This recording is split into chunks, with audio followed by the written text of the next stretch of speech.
My name is Monica Gandhi, and today I'll be talking about a case-based approach to comorbidities in HIV infection.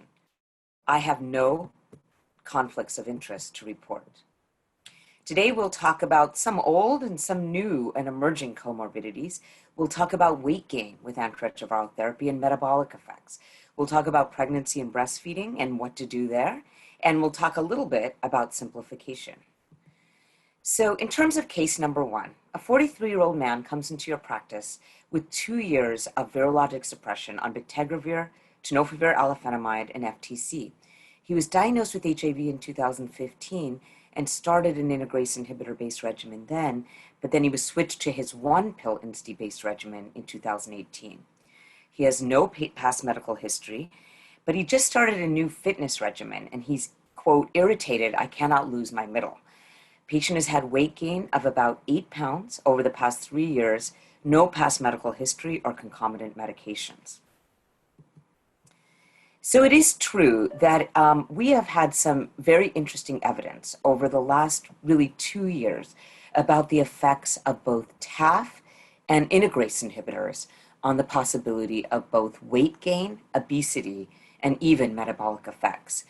Really, what started us on this route was the ADVANCE trial that is now out to 144 weeks. But remember, the ADVANCE trial was to look at the combination of dolutegravir TAF FTC versus dolutegravir TDF FTC versus efavirenz TDF FTC in resource-limited settings. And this was really to look at the efficacy, and all 3 regimens are efficacious, but then the safety data became very interesting.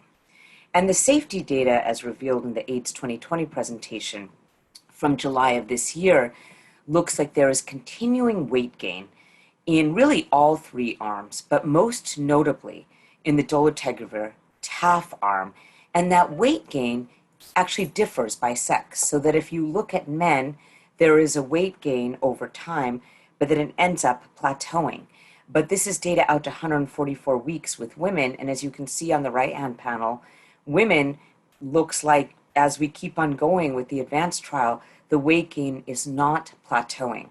And it's not just weight gain with that combination of TAF and dolutegravir, less so with TDF and dolutegravir, but still some there.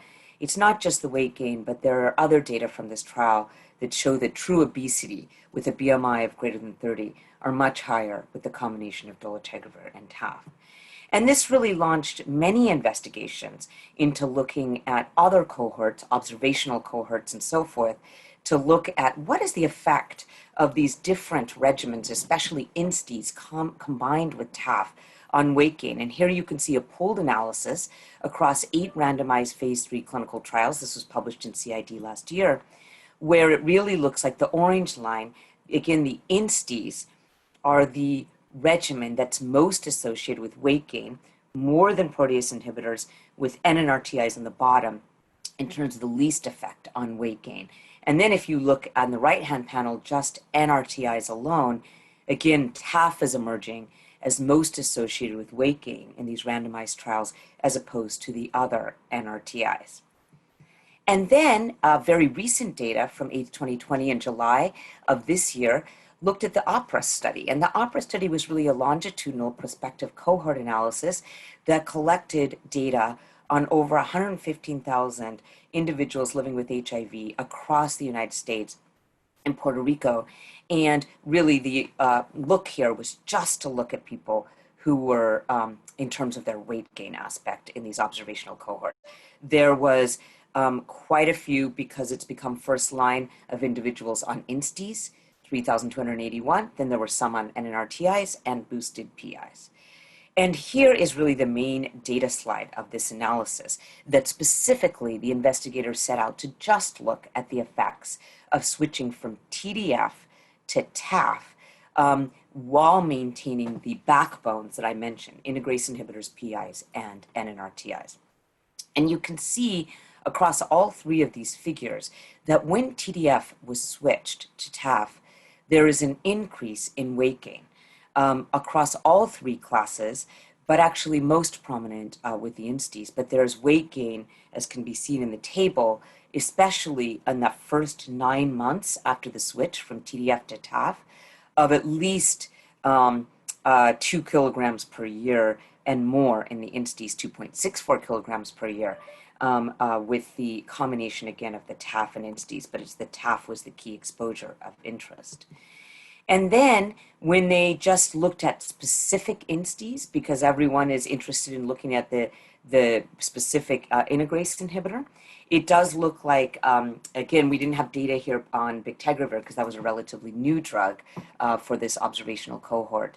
But it looked like dolutegravir was more associated in combination with TAF with that weight gain, as was elvitegravir, which is boosted, and less so with raltegravir.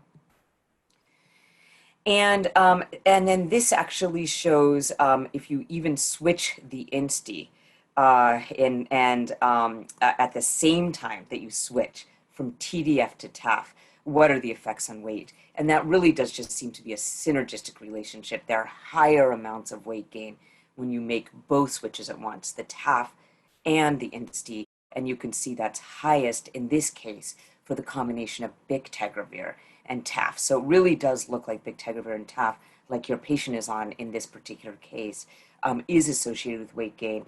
Looks like 4.47 kilograms over the first 9 months, which is actually consistent with his reported weight gain. And so in this case, what did we do? Well, the combination of INSTI and TAF has been associated with weight gain. There's no evidence yet that switching off will lead to weight loss. There is some accumulating evidence of metabolic effects from this type of weight gain from the combination of INSTIs and TAF, with bictegravir, at least in the OPERA cohort, showing more effects. And those metabolic effects, of course, that we're most concerned about is cardiovascular disease, diabetes. And so doravirine, or at least the NNRTIs, have been least associated with this question of weight gain, especially in combination with TDF, which doravirine is combined with.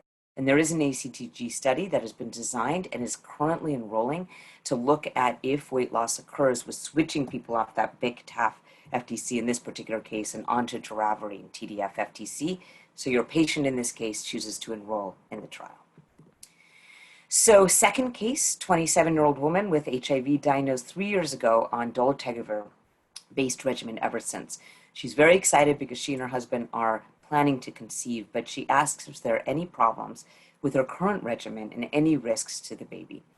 And really, I want to just lay to rest now with giving you the final data from the Tasama cohort, any question of dolutegravir being associated with neural tube defects. That question is now over, and we can proceed with dolutegravir in women of childbearing age. To remember our history on this, in May 2018, the Botswana Tasama cohort did actually find a signal with women who were on dolutegravir-based regimens versus efavirenz-based regimens in this observational cohort, and a signal towards babies born with more neural tube defects. An analysis a year later in that cohort showed the signal had decreased, but hadn't gone totally away. And now we have data presented here from AIDS 2020 in July that shows the signal has completely gone away with longer term follow-up and more observations of babies from mothers born who are on dolutegravir versus efavirenz. Really being on either dolutegravir or efavirenz gives the exact same rate of neural tube defects, which is very low. And there is no more concern at this point across the world about the association with dolutegravir and neural tube defects. The WHO had already changed their guidelines a year ago, saying dolutegravir should be used for all women and men, and we expect the European and American guidelines to follow suit very shortly. It does mean, however, that folate supplementation in these countries is something we need to be looking at, and that is really what this has led to. And then a final quick moment on, because we've spoken in other sessions here about the long-acting antiretrovirals, but what if you do have a 50 or 4-year-old man in this case who is on darunavir, cobicistat, TAF, FTC, and he says, it's hard for me to take my daily pill. I'm struggling with my housing. Is there something that I can take that's going to be easier for me than daily pill taking? And one final question I want to leave you with is it the poorly adherent population that we should be considering our long-acting injectables in when they come out. And, I think it's a very important question that I think there's going to be two populations that are very interested in long-acting antiretroviral therapy. I think there's going to be the highly adherent who are just experiencing pill fatigue. They're able to take their pills, but they want something more convenient every 2 months, as indicated by the Atlas 2M trial with long-acting rilpivirine and cabotegravir. We have to make it convenient for that population. Pharmacies administering the shots, shot clinics in and out of your clinic, something very quick and easy for them. But for our poorly adherent patients, I think that we can think creatively about how to administer every 2-month therapy for people who struggle with daily pill taking because of concomitant challenges. Mobile vans, incentives to get him to come in every 2 months. And I think it's going to be a very important and intriguing issue to see the results of the ACTG A5359 trial that will look at poorly adherent patients and that question of using injectables in them. So thank you so much for your attention, and see you in the next sessions.